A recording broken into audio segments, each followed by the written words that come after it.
Thank you, Mr. Chair. Mr. McNeely, do you think workers in the People's Republic of China make better workers than Canadians? Canadian workers, Canadian shipbuilders, and mariners are some of the best in the world.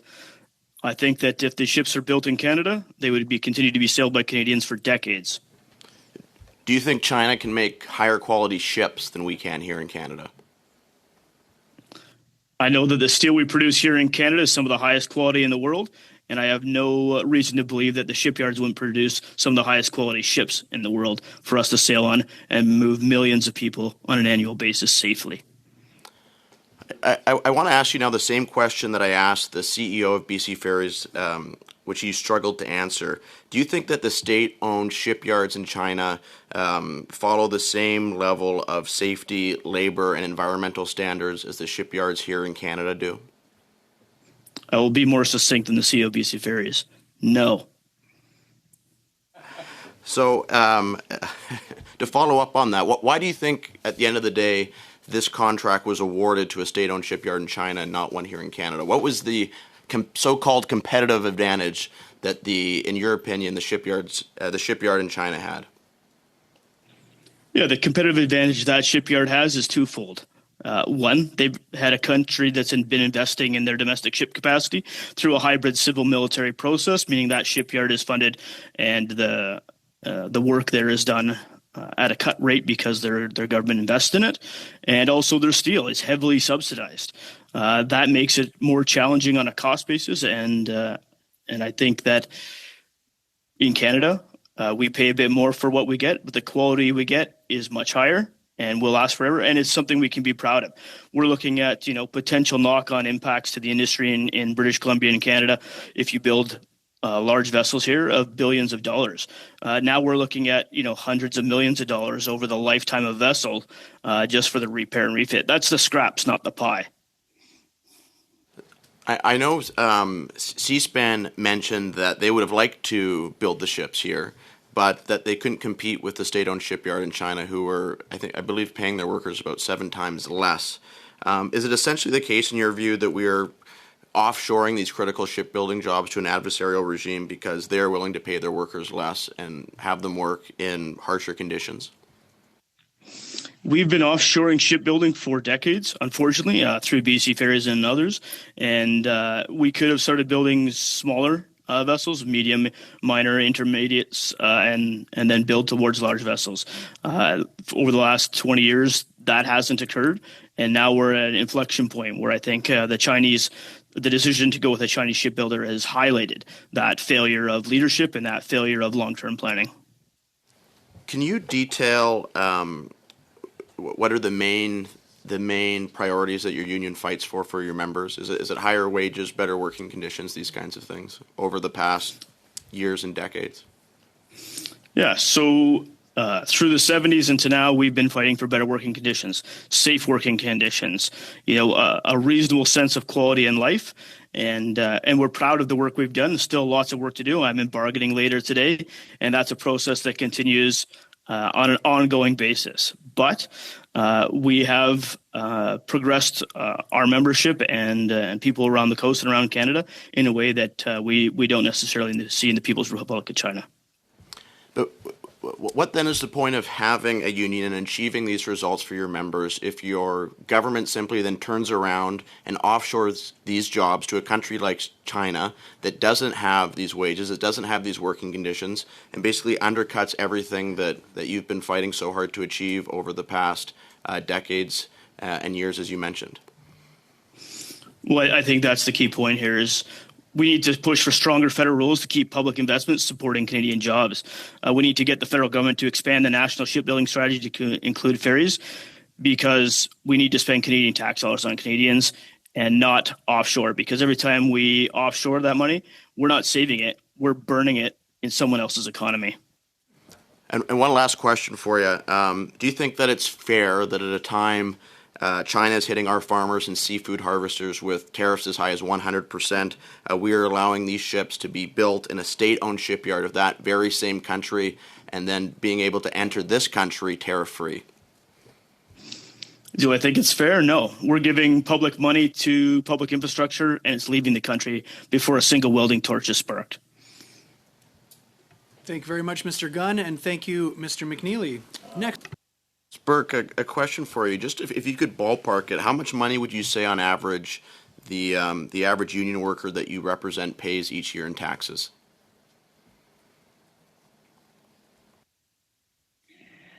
I would say that the average wage, if you were to average it out between apprentices and journey people, is probably about 100,000, 110,000. So 30,000.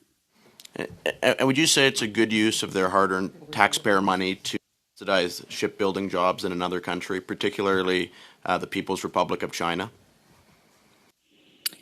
I want to be clear, we're furious at this decision. And I feel that we're in this position where people are saying, well, now the deal is done and it's inevitable and we have to move forward. And as George indicated, they were working with Davy to present an alternative for many years. We were working with C-SPAN to present an alternative for many years. We did not have to be in this position. And to be before this committee and arguing, that somehow there's a sense that we didn't have the capacity to build these ferries in British Columbia is very frustrating to me. I literally took the Spirit of Vancouver Island over on Monday to get to Victoria. These vessels are world class, still operating. Meanwhile, vessels that we're building in other countries have end of lives that are half the age of the fleet that we built here. So it is very frustrating, and they should have been built in British Columbia. Do you think Canadian shipyards and Canadian workers have what it takes to build these ships? 100%. 100%. And again, I will repeat, we built the Queen class vessels over 40 years ago. Almost all of them have actually surpassed their end of life service date and are still plying the waters of British Columbia. While other vessels that we purchased 20 years later are having failures, right? We are the best in the world at what we do, and our workers deserve to be compensated fairly. And that I will also say that the shipyards we're competing against, it isn't that Canadian workers are making too much money. We are competing against shipyards in Europe and in China where the states are sponsoring these shipyards. They're investing in these shipyards. They are subsidizing these shipyards. So there's nothing sort of extraordinarily expensive about Canadian labor. It's just that their governments believe in investing in those industries.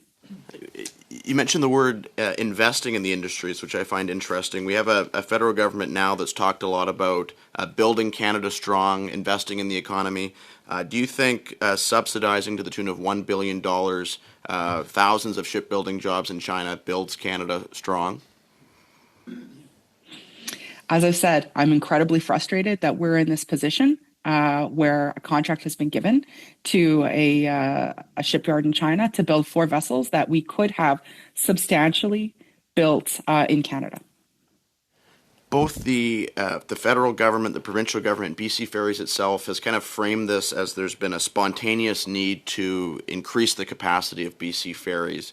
Has this decision that we need new ships come out of nowhere, or should they? We have a provincial government that's been there for 8 years, a federal government that's been here for over 10 years. BC Ferries obviously should have been able to kind of map their capacity growth.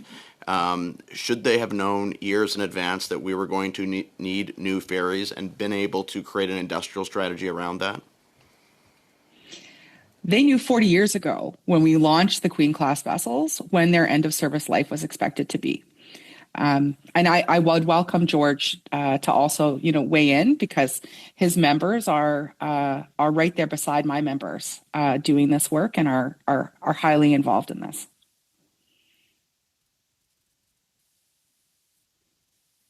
McPherson, did you want to weigh in on that? I know you've been calling for years for an industrial strategy to build ferries right here in British Columbia. Does it surprise you that we haven't got our act together here in 2025 when you've been calling for this, I believe, for over a decade?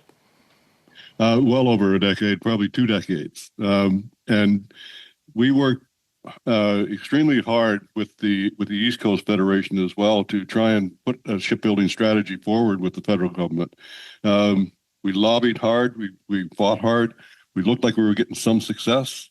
and then all of a sudden things change. But as we look at the BC ferries, and it was as I said before, if there was a project coming down the stream, they wanted to sit with the industry and discuss with the industry where they were going with that project and how they were going to put it together. And then everybody would just put their gloves on and go to work and get it done. But there's a lot of jobs out there to be had, and people need to put some value back into the industry. The industry is, as Brent says, well over 100 years. We've got a long history of building ships, and they're world class. They last forever. I look at the first three that were built in Germany back in around 2003, 2004. Those vessels will never see the life that the ferries built in British Columbia will have. They just won't last. And it's becoming clear now that the problems that it creates. We get vessels breaking down, and we don't have parts to fix them because everything was bought in Europe. So then there's a time frame of how we go and we source out those parts to get that vessel back in service, and it creates a huge problem. So I don't know. I don't have the answer, but I do have the answer. The answer is that we got to put this industry back together the way it's been for the last 100 years. So, Thank you. Thank you very much, Mr. McPherson, and thank you, Mr. Gunn.